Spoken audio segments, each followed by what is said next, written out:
Maris, ang dami kong natutunan sa'yo.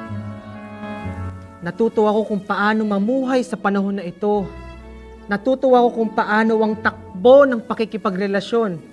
Natuto rin akong umibig sa modernong panahon. Nagpapasalamat ako sa pasensya at pag-iintindi mo sa akin, aking binibibi.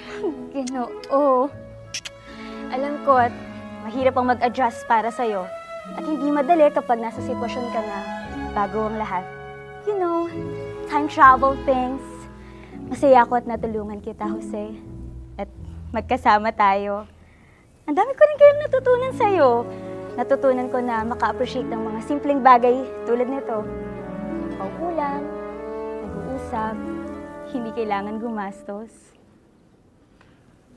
Tama ka naman. Irog tunay kang kakaiba. Natulungan mo kong magkaroon ng trabaho, magkaroon ng sariling tahanan, magkaroon ng sarili kong credit kagaya mo. Pakiramdam ko, ako'y ganap ng isang modernong tao. At ano pala yung tinatawag nilang credit limit? At bakit hindi ko magamit yung honor... Ano mo na sabihin niya? Bukas na lang natin pag-usapan. Enjoy na muna natin ito.